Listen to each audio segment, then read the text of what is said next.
Hey, welcome to another video.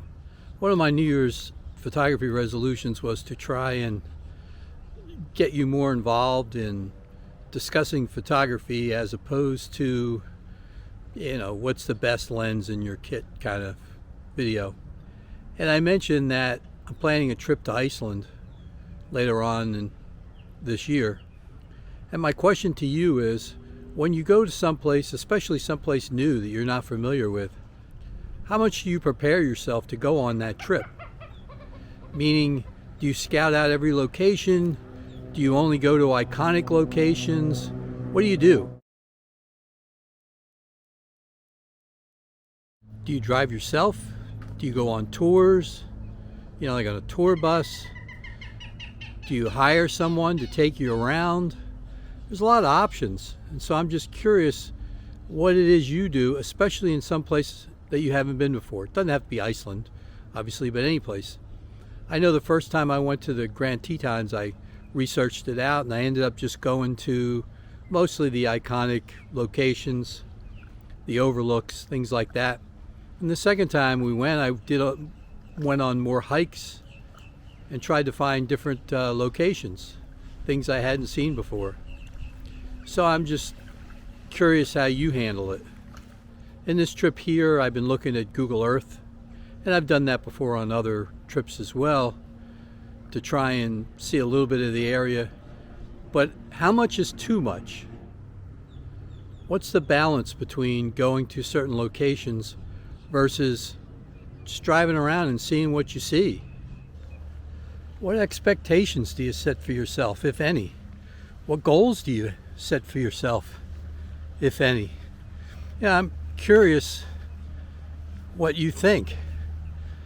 I mentioned in a couple of videos that this past year we went on a cruise to Alaska and the weather just didn't cooperate, and so I didn't come away with as many images as I would have hoped to.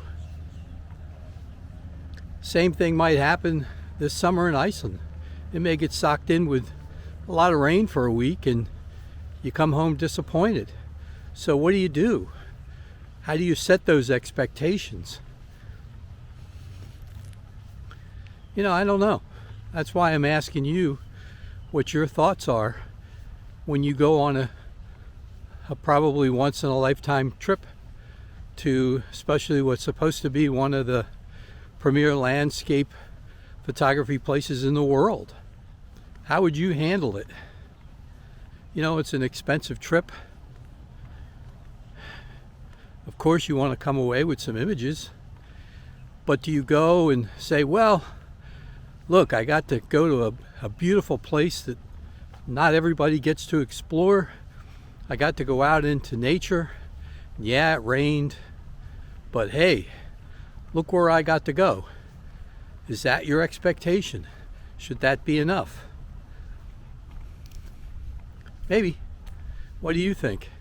Is it possible that you put too much pressure on yourself and you come home thinking your trip was a disaster and really it wasn't, because you, again, got to go to an iconic location in the world to shoot photographs? You got to go on vacation with your wife? I don't know. That probably should be good enough, but that's why I'm asking you, how would you feel? Or you go and you get a whole bunch of beautiful images and you come back energized and you say, okay, how can I save enough money or make enough money to go on the next trip? I guess that's the flip side of it. You can't always look at it negatively. But I'm curious your thoughts. What about your gear? How do you decide what gear to take? Do you rely on your own gut instincts and your own experiences to pick the lenses you think are best? Maybe the camera body you think best? Or do you go to different websites and ask people, hey, have you ever been to this location? What lens did you find you used the most? How do you handle that? I know me personally,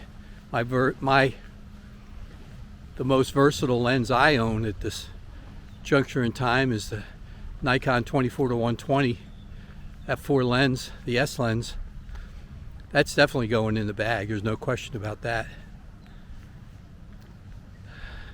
Probably a 20mm prime. But do you need a longer lens? Do you need something up to 300 or 400 millimeters? Or is it better to take maybe a 50mm prime along with the 24-120? Do you rely on your gut, or do you ask other people? You know, what do you do? How do you handle that situation? So these are some of the things I'd like to discuss with you. And I hope I get some comments, or you're certainly welcome to look up my email there and shoot me an email.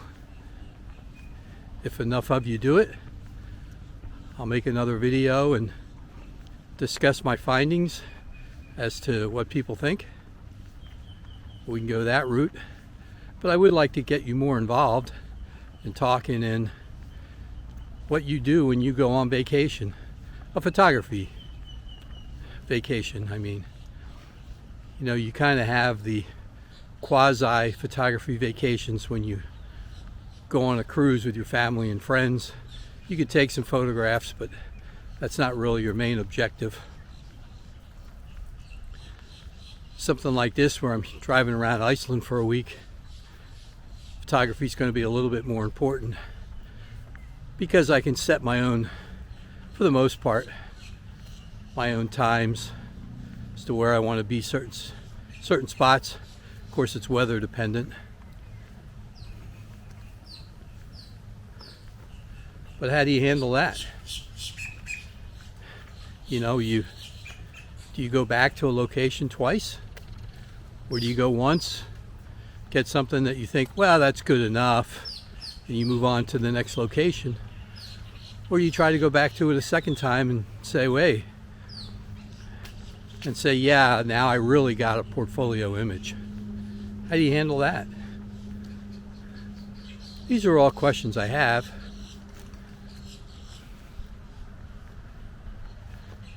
I hope you'll join me in this discussion. If you come home and you don't have any portfolio shots, or maybe you have 3, is anybody going to care other than you? I mean, seriously, you're doing all this planning and putting all this pressure on yourself. Other than maybe 1 or 2 other people, maybe. Is anybody going to care other than you? So should you put all this pressure on yourself? Or should you just look at it as something you want to do for yourself? And let's be honest. When it comes to landscape photography, it's so weather dependent that a lot of it's out of your control. You can do the best you can and try to look at weather apps and be at certain places at certain times, but like my trip to Alaska last year, it just rained and it rained and it rained. And you might have gotten an hour or 2 of cloudy weather where you could get off the ship and walk around, but then it would rain again. So it was so weather dependent that it's out of your control. When you do go, do you only hit the iconic spots? Or you get a different perspective, a different point of view? Try to find something different rather than the straight on, right off the highway. If you're an old guy like me and you got to carry around a heavy bag, what do? I know I always try to do a lot more walking before I go and carry my bag with me. I'm watching my step now because I got a little bit of a bad back from stepping in a couple of these bad holes a few weeks ago. So now I'm a little bit more cautious. But anyway, if you're older like me, how do you handle that? Not all of us can be 35 and in great shape and carry around a heavy bag anymore. So what do you do then? Do you just go on cruises? I hope you'll take a moment and chime in, leave a comment, or send me an email about some of the things I've been discussing, and let me know your thoughts on some of it. Like I said, I'm trying to build a little bit of a community and get you involved. Another way you can get involved is join the monthly photography image that I do. I don't critique them, I just put them up there. You get your name, camera settings. If you want to put your camera settings, you don't have to. And it's just to show whatever you think is one of your favorite images from that month, or you can dig up something from the past if you prefer. The idea was to try and go out and get one good image every month, but it's up to you. Just trying to showcase some other people if you want to be involved. I hope you'll join along. I've done it for about 3 or 4 months now.